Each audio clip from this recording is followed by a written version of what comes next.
Go ahead. Get started. Sweet. All right. So Megan, thanks for joining today. Purpose of our conversation is we're going to talk a little bit about MEDDPICC and of course, how can AI help MEDDPICC when it comes to enabling and reinforcing that in GTM organizations. So Megan, to start us off, why don't you give us just a quick little intro about yourself? Sure. Hey, everyone. My name is Megan Ellison. I have been in and around go-to-market for about 14 plus years now. And of that, probably about 7 or 8 in formal enablement. I've done some methodology implementation across value selling, challenger, and most lately, MEDDPICC. Yeah, and I know, so Megan, you and I used to work together a little bit, and so we've Yeah. definitely done a little bit with MEDDPICC here, and I know that's something that you've been really passionate about. So I'd like to kind of just start the discussion about how do you define MEDDPICC outside of the acronym? Like what is it and why is it helpful? Yeah. So MEDDPICC also is known as MEDDIC sometimes. The P is, something that I think is a little more comprehensive.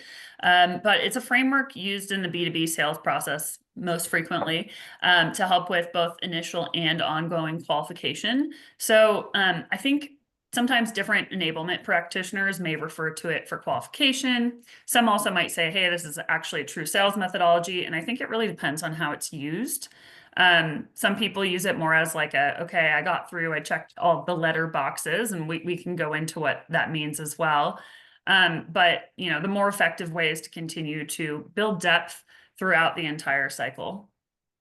So, and it's a great idea, right? But there's always friction when it comes to implementing it. So, what are some of the challenges that you see when it comes to taking this methodology out of the air and into practice?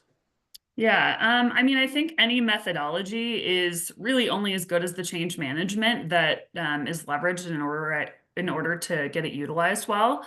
And I've implemented at companies where I've seen it being implemented at companies where we hire some third party practitioner.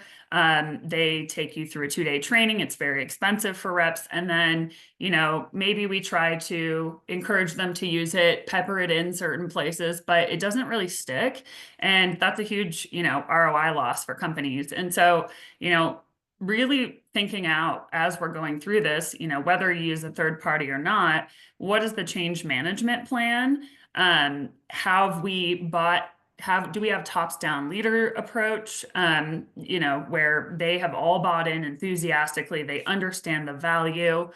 um, do we have coaching mechanisms for MEDDPICC in the sales cycle, maybe even before and after? Um, are there points of usage for a given organization that are going to drive the most impact that we really need to hone in on? Also, aligning to CRM or a tool set that is regularly used by reps in a given organization is really helpful. I think also just like having some kind of single point of reference where, you know, sometimes when organizations roll out MEDDPICC, they'll roll it out to sales and that's it. So, I mean, I think getting that customer lifecycle alignment throughout the entire customer lifecycle from, maybe marketing even, but especially BDs, making sure that, in post sales, they have that same information. That's really helpful to supporting not only the customer and making sure that they feel understood throughout, but it should save time for reps as well. And when I say reps, I mean that generically, no matter who you are that touches the customer and interacts with them, we have the same framework that can be built on. Yeah, Um, and lots. Oh, yeah, go go ahead. ahead. No, go ahead. I was just going to say, so from what you mentioned, there are definitely a lot of different points of friction, and it might be really hard to answer this next one, but where do you find the biggest gap in utilizing or implementing this? Is it upfront? The reps are not getting taught and educated this enough? Are the reps not really owning it and implementing it? Are leaders, frontline leaders, not inspecting this? Or are executive leaders really not holding anyone accountable to it at the end of the day? And while it's, part of the methodology, it's not really prioritized. Yeah, I mean, I think everything that is a major change management practice needs some sort of accountability. And so, that's definitely part of it. I think it varies by organization and truly like how complex an organization is. So some organizations might not even be ready for complex methodologies or approaches in their sales. So maybe it helps them to just kind of have the checklist of MEDDPICC and understand what is metrics. And we should probably cover that. What is the economic buyer, decision criteria, decision process, paper process, identifying pain, champion, and competitor. So maybe it just helps them to have that. And that's kind of an early sales cycle thing. I think sometimes when we roll out those complex things to an organization that's not quite ready for them, adoption doesn't happen, right? And so, if we do have people who maybe they have some understanding of MEDDPICC, they've been in sales for a while, not oversimplifying those letters and truly using them as, initial qualification checkboxes rather than, sure, absolutely. But like, how do we then try to use them throughout the sales cycle to do one continuous qualification and also just making sure that you're getting to the level of depth needed. Oftentimes when reps don't look for some aspect of the deal, when they really don't dig into it, that's where it falls through the cracks. Yeah, and I think it's interesting. I feel like, you and I and I'm sure both of us with other people have had the same conversation, not just in the last year, but in many years past. So a lot of companies still trying to adopt and make these changes, but what do you think is changing in the way that teams need to think about MEDDPICC moving forward? What about the future in MEDDPICC, especially if teams are still having trouble with getting started? Yeah. I think like when we're thinking about, opportunities for organizations, one, I think just tailoring to the buyer, not all questions are relevant to every organization in the same way. And if we can use specifics of, what that buyer is looking into for their metrics or something along those lines, that's going to appeal to them a lot more than, someone who, what are your metrics? That generic question. So if we kind of reframe that to say, oh, okay, like, you are in the fintech space. I understand that you probably have, a lot of compliance to do, right? Is that something that's within your metrics? That's going to be a lot more of a depth and relevant question rather than just, hey, what metrics are you looking to achieve with this project? And you might Yeah. look at it from the organizational and the personal perspective.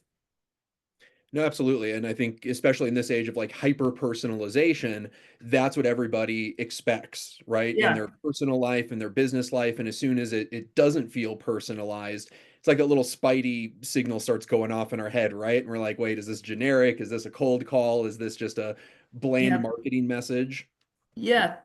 Yeah, using that opportunity to dig deeper, always looking for ways to get to that next layer of depth from the buyer. I think, you know, gain that conviction, help them, help you at the end of the day, help build them into your champion, right? And that's one of the letters there. I think also, one of the other things that we've done in the past is we look at what are some ways that we can identify, key success points or key failure points in an organization that need to be turned into success points and actually pull some metrics around that. And when I say metrics, I don't mean necessarily the metrics in MEDDPICC, but really more around, how do we get a dashboard in front of managers and maybe also for reps of, one, are these conversations happening in your day to day? Two, do we truly have access to power and at what point in the deal? Three, are we, maybe it's just completion of, are we filling out some kind of framework, right? But the more we can get to that, why and how and make sense of, one, are people using this effectively and can we help managers coach on it? And there's gong scorecards and things of that nature too we could do. The more effectively we can take MEDDPICC from a checklist to the next level. Yeah, and I think, something that you said a little bit earlier definitely resonated and we talk a lot about coming in with a point of view, already coming in with an idea of what people are doing and I'll give a shout out to Doug Landis and his approach with like hypothesis selling.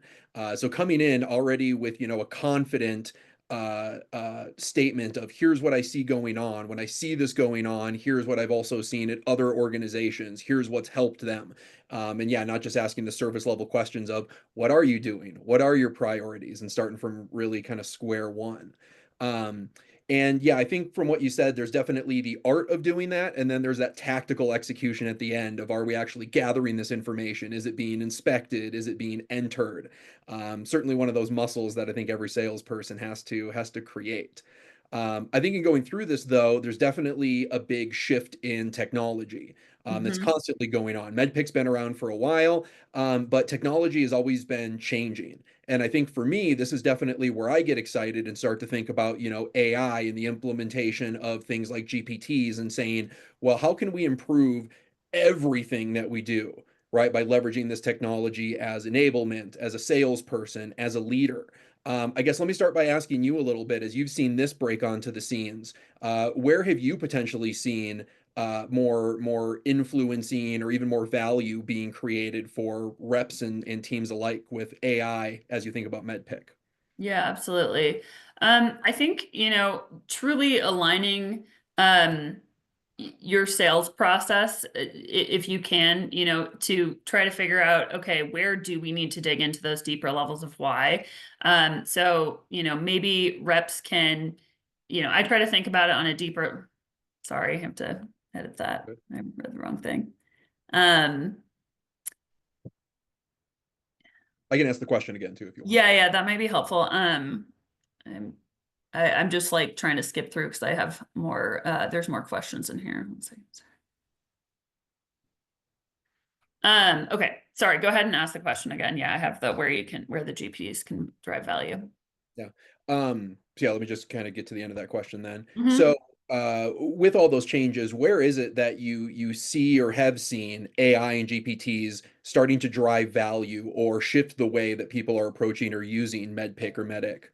Yeah, I mean, I think like at the end of the day, what we're looking to is to get to that third layer of why, right? So if we can, try to understand what is this, what answer do I get that's going to be a standard answer? Work with AI to try to help you gather that next level of depth. And that might just be a good practice tool for reps, right? As you know, well, you could probably train a bot, you could have them practice to get more accuracy from a specific buyer. You could, we could also kind of use um, uh, coaching examples to feed it with potentially. I think, teams could put a MEDDPICC template together. I think that's something that commonly we look at, and how do we align that to CRM? But not overcomplicating it is usually helpful in actually, one, getting people to fill out the insights. What insights does your organization need from this kind of thing? And what also helps inspect, MEDDPICC really well. I think aligning that CRM as well as GPT to help prime up the conversation as a practice mechanism, or even to, prepare for a call. I think that's something that is really useful for reps in saying, hey, okay, what if I start to ask an A or a GPT bot, like the questions that I'm going to ask, then I can kind of take the answers it gives me as whoever it is that's in the conversation, or whatever company that's in the conversation. And then it allows me to actually use my brain a little and go, okay, one, are those relevant to me? Or my buyer, as far as my understanding of this customer at this point in my sales cycle. Number two, we can also, kind of take that and use that as a leading question with the customer to, build more value around our solution, and, spend our time that we have with the customer wisely. Cool. I'm just giving a little pause here. And also feel free, because I don't want this to feel like a complete interview or Yeah, yeah. interrogation. Feel free if there's anything that you want to bounce back my way or get clarification Yeah. on, like want to make this, conversational. So I don't want to feel like I'm just peppering you with Yeah, questions. yeah. Well, I mean, I'd love to kind of understand like what you're under, or what you've done with MEDDPICC and bots around that from GPT, and how you've seen it work, because you've got a lot more experience on the bot side for sure. Yeah, and I think, you hit on a lot of the layers. There's trying to get people to embrace it and understand it. So I think that definitely starts with enablement. As soon as people come in the door, what tools are we giving them to be able to engage with that? And I really like what you said in terms of, having it, take on the persona, then allowing us to almost have a preemptive discovery session where we ask questions, we go through our process. And as a new seller, you're not, let's be honest, you're not thinking MedPick. You're trying to keep your head above water and just talk about the product in a coherent way. But then being able to go back and ask questions to say, hey, I want to make sure I applied MedPick the best I could in this conversation. Did we cover Mhm. metrics? Right? Yeah. Did I talk about pain points? Yeah. And then essentially having that coach start to give you that feedback of, well, you asked about measurables and I gave you this one thing, but yeah, we didn't really dig in. We didn't find more than one. No, you Yeah. didn't ask at all who the stakeholder was or who the economic buyer was for this project. You completely missed on that. Mhm. So yeah, I think using it there. You Yep. mentioned a little bit using it for inspection. I think, Mhm. in addition to enabling the frontline folks, we've got to do a better job of enabling frontline leaders and Yes. even the leaders of leaders to say, hey, how could I take a tool like this and during my deal reviews or Mhm. 5 minutes before my deal review starts, drop in a couple of the slides that my team members have brought me or drop in XYZ and have it do a quick evaluation, right? And Yeah. this to replace what the leader is going to do, but is really to accelerate it, help enhance, and maybe find a couple of tidbits in there that Yeah. they may not have been able to before. So I think, yeah, being able to set that up at all of the different levels and making it more a part of, like you said, the process of enablement, the process of doing a deal review, the process of using the CRM or, the habit of going into Gong afterwards. And I think that's a great way to be able to start is just going into Gong and saying, did I do MedPick, right? Tell me Yeah. the elements of MedPick that were applied because that's your real-time conversation right there. Yeah, That's exactly. And what I love about that, they have an AI feature now that you can actually, this isn't an advertisement for Gong, right? But you can actually dig in and say, you can ask questions about a given call and what happened there. And, that actually can be really helpful for leader reviews too of deals, where they can catch up real quickly on what happened in the call. They can get an AI summary and then, they can say, okay, tell me about, how they have developed a champion or something. I don't know if that's probably the best question example, but more around, maybe they're asking, what are your pain points? But was there an opportunity to go deeper in that, right? Was there an opportunity to follow up a question with a question, things like that? And or an answer to a question, so trying to find, competition is a huge one too. I think that when I ran with um mock calls in enablement, so many people forget to ask, they're like, who are you using today? But they don't ask, who else are you looking at, right? And at some point that probably will come up. Sometimes buyers don't want to talk about it, but making sure that you really understand what are your competitors' key points, and you can use a GPT to do that. Where does your solution succeed against your competitor as it pertains to your buyer's industry, or maybe their ICP? And then are there leading questions that can specifically help the buyer see more value in your solution? absolutely. So let me ask you this. MedPick obviously has a lot of components to it, but if you could just pick one, where do you think new technologies, AI specifically, is going to be able to add value for a business in enhancing, whether it's, like you said, competition and understanding that, identifying the metrics and actually doing something with it? Are there any that Mhm. really jump out? You know, I think it's going to depend on the buyer to some degree too, and what kind of publicly available information they have. But if you can frame up something general, I mean, like I don't think this is the most important letter of MedPick by any means, but early on, trying to figure out their pain points and appeal to them will help on the prospecting stage. So, if we're talking about MedPick in terms of how do I even get access to anybody in the company, I would say that identifying pain is probably one of the things you got to do first. But beyond that, the metrics and the decision criteria as you dive into later in the sales process would be really helpful too. Yeah, and I think that's definitely the low-hanging fruit, right? And that's what a lot of sales teams Right. are looking for is, Yeah, we're not MEDDPICC ready. You're sitting here talking about using AI in MEDDPICC, and we haven't even had that conversation yet. And now you're proposing the idea of putting all these things together. Yeah. And I think for me, that's a fair concern for a lot of organizations, but that's definitely a gap in learning right now for a lot of them Yeah. too, is not quite understanding or seeing the ability to overlay these things with one another. Yes. And yeah, not having sales process be one thing, MEDDPICC be another, technology be another. They're all intertwined, and it's just a matter Right. of when you're Yeah. using what. Yeah. I guess is that something that you've seen some gaps in, or what are some things that you've maybe done to make sure that things line up a little bit better? Yeah, playbooks for sure are huge. Just what does my sales cycle playbook look like in enterprise at XYZ company, right? Like, Mhm. here's what I need to make sure my top things in each stage. And, typically that's lined out through a CRM. It's going to be, the easiest one-stop shop. And then having integrations to maybe prospecting tools, to the post-sales tools, that's huge in order to make sure that that information continues to build over time. Um, Other than that, I think, making sure to simplify as you're rolling it out, especially if we don't have the organizational maturity.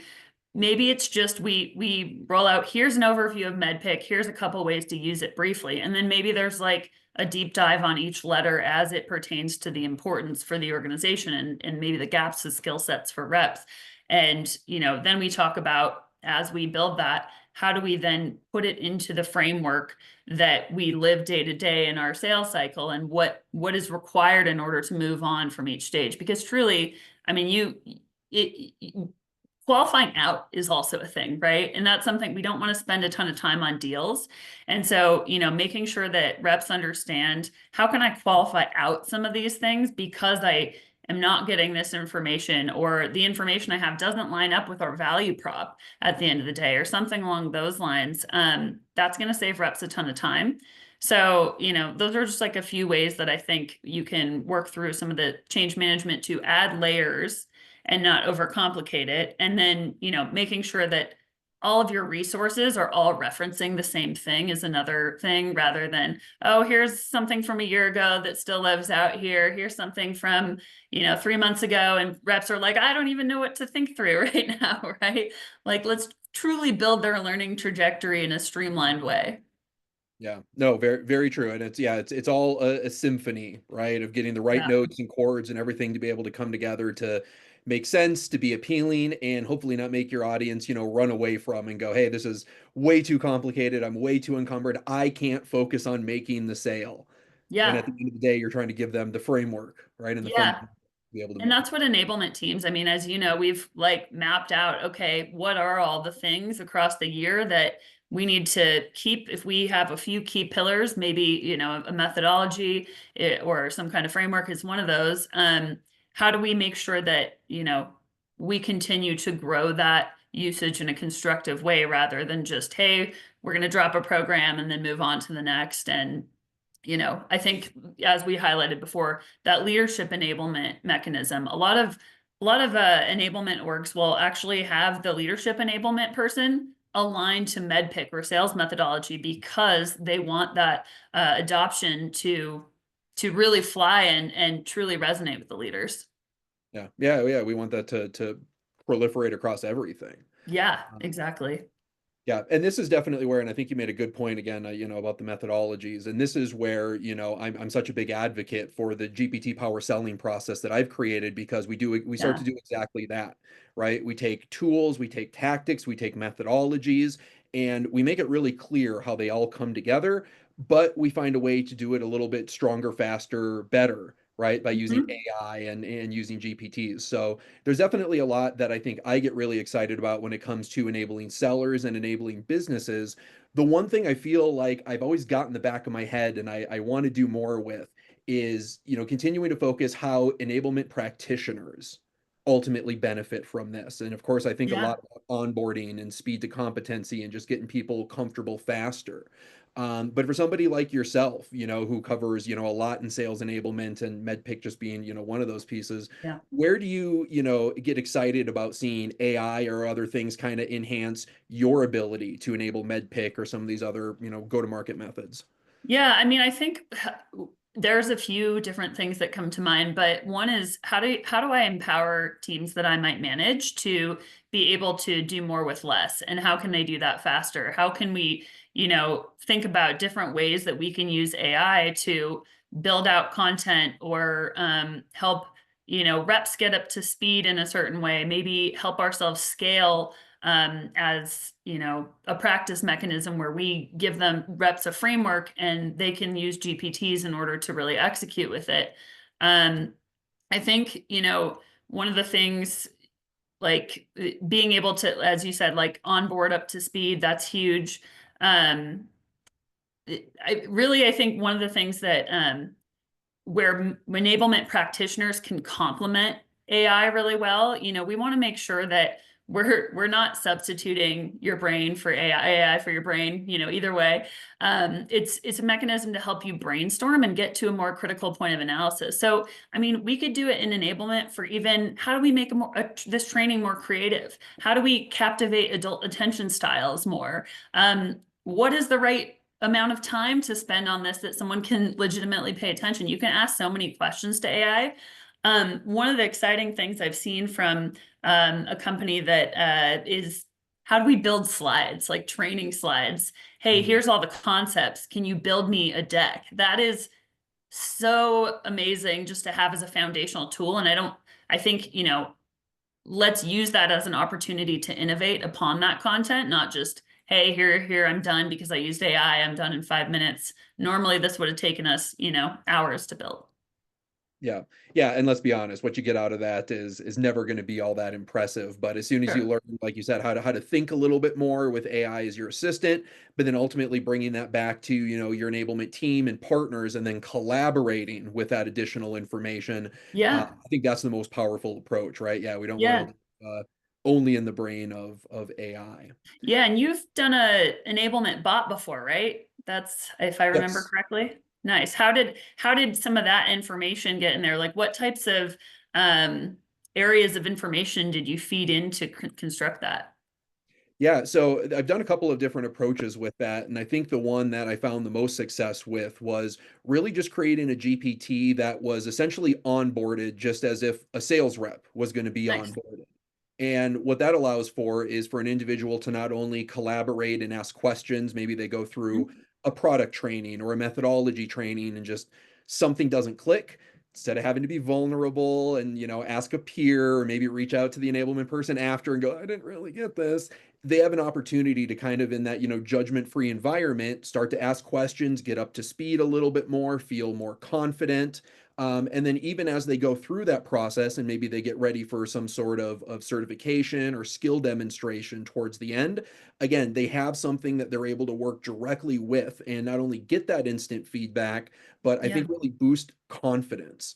And whether Yeah. you're a rep in the Mhm. field or you're somebody new coming into the company, that is always an area that I think can Yeah. be grown. And that was one of my favorite pieces of feedback in onboarding were, the reps who have been selling for 10, 15, 20 years, and will adamantly say, this is the fastest that I have ever felt confident and prepared, right? There's still a lot of things that Mhm. we need to know, but we Mhm. had an opportunity to really practice and have that direct feedback and assistance through an AI tool Yeah. that was just never available at other organizations. So I think, yeah, anything you can do to create a bit of a co-pilot, if you will, that understands the same thing as your best sales rep, that's where the rubber really meets the road. Absolutely. Sure.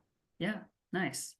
Um, so just kind of a couple of wrap-up questions here. Any final insights? Any advice that you would give to sales enablement leaders or go-to-market leaders who want to, drive medic or medpic execution a little bit more and maybe use AI to assist in that?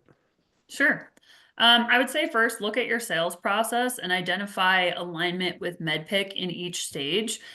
Look at how you can truly develop it further in each. I think also just starting, do a pulse of your field, true pulse. Maybe, do they have another similar framework or methodology in place that could clash with MEDDPICC? Can you integrate them rather than make them conflict? And, how do we make that clear for them? How much complexity is the field ready for? Can we create a simple mechanism to launch it and capture the overview, and then, maybe start with more strategic deals for each rep so that they're not, feeling overwhelmed, like they really have to, you know, let's focus on MedPick and going deep in a few strategic deals rather than everything in their pipeline off the bat. And then, of course, ideally integrate it into your tool set, integrate it into CRM, use GPTs or some version of it as a forcing function for certain deals. There are tons of different resources and tools out there that have AI. How do we, streamline that approach for reps so that they're not going between all these different screens, but they're actually having a cohesive experience? And then I think from there, just how do you train on it and build layers of depth in MedPick? And I know we talked about that a little bit earlier, but maybe you have some kind of weekly deep dive that's um, in your rhythm already, that maybe you can just kind of hone in on some component of MedPick and how do we kind of dig into it, or even an e-learning series for people to, brush up their knowledge on. So what's stopping leaders and go-to-market teams from doing this? Because I'm quite literally working on a LinkedIn post right now with the meme where the guy's got his finger hovering over one of two buttons. And to me, it's pretty polarizing. It's either click the button that is let's incorporate generative AI and improve our results, or let's not. Yeah. Why is everybody pressing the no button or leaving their finger hanging over the yes button and not taking action?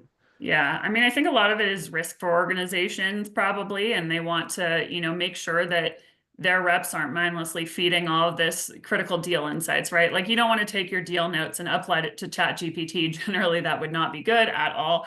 But what you could do is you could ask a question to Chat GPT about something that came up in your deal notes that is generic, right? And I think organizations are just concerned about like, how do we keep our data privacy really, really solid, especially in times like today? And then, the other thing is maybe they don't have the experience, the know-how, and also sometimes reps and leaders alike are like, whatever we're doing works for us. Why do we need AI in order to do this? I mean, I think most companies, especially in the tech space, like do understand the value of AI, but they also might have too many options for it. Like I said, with all of these different sales tools, figuring out how to incorporate it, pick one or two and like use it well. Don't, overwhelm people unless it truly does help simplify their process. Yeah, it's definitely, yeah, I couldn't agree more. It's very overwhelming. People trying to figure out like where they start, don't want to boil the ocean here. I think one of the big gaps that I personally have seen in some recent conversations is a lot of businesses want to buy the AI tools, right? Let's buy a tool that's powered by AI. Let's use AI to bring insights into our business. But then at the very end of this waterfall, the people getting the data or getting the tool don't know anything about AI or generative AI or even how to use it. And I think going back Right. to that Gong was a great example. Mm. At a past organization, I had the opportunity to roll Gong out to about 200 go-to-market salespeople worldwide, and putting it in front of them and showing them the Ask Anything button. Well, it was like showing, a caveman fire for the first time. It was like showing a caveman fire for the first time, and they're like, okay, what do I put in? Do I put in good call question mark, and it will tell me if it was a good call or not? And now we're getting into this whole conversation about prompting and engineering a Hmm. prompt and how to ask the right thing to get the right result. Yes. And if team members don't have this skill, it doesn't matter. We can buy all the AI in the world that we want to, but we're never going to be able to maximize what we expected we were going to get, right, when the investment was initially made. And we can buy all the AI that we want to bring all of the insights that we want into the business. But if there's not a clear process, Yeah. methodology, or approach that ultimately channels this to the seller and helps the seller understand it, process it, make sense of it, the business has got a ton of AI insights that they're paying Yeah. for, but they're not actually, impacting deals. They're not a part of Medic. They're not a part of influencing our questions. They're not really changing our point of view. And yeah, we're kind of just back to old behaviors. Yeah, exactly. And I mean, I think when it comes to AI here, we're at a point where if you don't use it or you don't use it well, you could fall behind truly. How do we find ways to work more efficiently and truly build it into your day to day without overwhelming? And that's kind of why I said we really need to focus on the change management plan, not just for MEDDPICC, but incorporating anything in a sales process into more of a true playbook that goes throughout the entire customer life cycle. And yeah, you might only be responsible for, some portion of that, but having, something to go off of, at least for reps early on, or when you're really trying to drive a big change or two, will be really valuable to the organization. Yeah. Low hanging fruit, low barrier of entry, keeping it simple so you see maximum results. And that's obviously we're all plug on gpt-poweredselling.com. Short little 3-step guide that I think does exactly that. Gives you a quick 3 steps to follow, a couple of tools that you can use, and start doing a lot, if not all the things that we've been able to talk about here today. So yeah, I would definitely encourage everyone to jump into that and download that here now. Megan, any final thoughts when it comes to MEDDPICC, sales enablement, or the era of AI that's now kind of powering all of this? Yeah. I think the main thing is, plug in your public info, make it give AI as much as you can to work with that is, fairly shared out in the public way. Find ways to make it a repeatable process and look at your value prop in a new light. Look for ways that you can innovate on AI. I think those are just the ways to kind of think through that no matter who you are at any given point in a sales organization or go-to-market organization. Got to press the button. Got to do Yes. it. It's got to do it. Turn it on. Awesome. Well, Megan, I appreciate you being here today and having the conversation. It's a pleasure as always. All right. Thanks so much, Chris. I appreciate all the questions and, of course, all your insights on AI over the years. Awesome. There we go.